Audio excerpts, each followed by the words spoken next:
ರೇಣುಕಾಸ್ವಾಮಿ ಕೊಲೆ ಆರೋಪಿಗಳಿಗೆ DNA test ವಿಚಾರ ದರ್ಶನ್ ಪರ ವಕೀಲ ರಂಗನಾಥ್ ರೆಡ್ಡಿ ಪ್ರತಿಕ್ರಿಯೆ ಕೊಟ್ಟಿದ್ದಾರೆ. ಡಿಎನ್ಎ ಪರೀಕ್ಷೆ ನಡೆಸೋಕೆ ಕೋರ್ಟ್ನಿಂದ ಅನುಮತಿ ಪಡೆದಿರಬೇಕು. ಆದರೆ ಪೊಲೀಸರು ಅನುಮತಿ ತೆಗೆದುಕೊಂಡಿದ್ದಾರೆ ಇಲ್ವಾ ಗೊತ್ತಿಲ್ಲ. ಡಿಎನ್ಎ ಟೆಸ್ಟ್ ಮಾಡಿದ್ರೆ ಇಲ್ವಾ ಅನ್ನೋದು ನಮಗೆ ಗೊತ್ತಿಲ್ಲ. ಅದೆಲ್ಲ ಚಾರ್ಜ್ ಶೀಟ್ ನಲ್ಲಿ ಇರುತ್ತೆ, ಅಲ್ಲಿ ನಮಗೆ ಗೊತ್ತಾಗುತ್ತೆ. ದರ್ಶನ್ ಪರ ವಕೀಲ ರಂಗನಾಥ್ ರೆಡ್ಡಿ ಈ ಸ್ಟೇಟ್ಮೆಂಟ್ ಅನ್ನು ಕೊಟ್ಟಿದ್ದಾರೆ.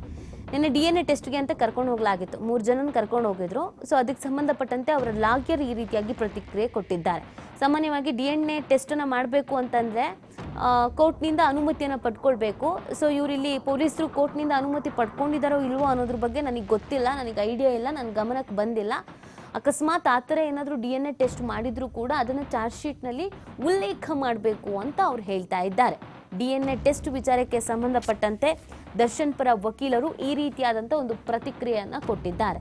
ನನಗದ್ರ ಬಗ್ಗೆ ಐಡಿಯಾ ಇಲ್ಲ, ಡಿಎನ್ಎ ಟೆಸ್ಟ್ ಮಾಡಿಸಿದಾರೋ ಮಾಡಿಸಿಲ್ವೋ ಅದು ಯಾವುದು ಕೂಡ ಗೊತ್ತಿಲ್ಲ.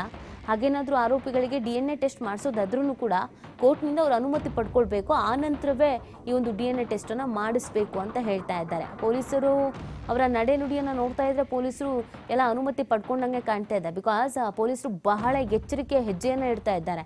ಯಾವುದೇ ಕಾರಣಕ್ಕೂ ಇಲ್ಲಿ ಆರೋಪಿಗಳು ತಪ್ಪಿಸ್ಕೊಳ್ಬಾರ್ದು ಅನ್ನುವಂಥ ನಿಟ್ಟಿನಲ್ಲಿ ಯಾವುದೇ ಮಾಹಿತಿಯನ್ನು ಹೊರಗೆ ಬಿಟ್ಕೊಡ್ತಾ ಇಲ್ಲ, ಅಥವಾ ಹೊರಗಡೆ ಅದು ಆ ಮಾಹಿತಿಗಳು ಲೀಕ್ ಆಗೋ ಥರನೂ ಕೂಡ ಅವ್ರು ಮಾಡ್ಕೊಳ್ತಾ ಇಲ್ಲ.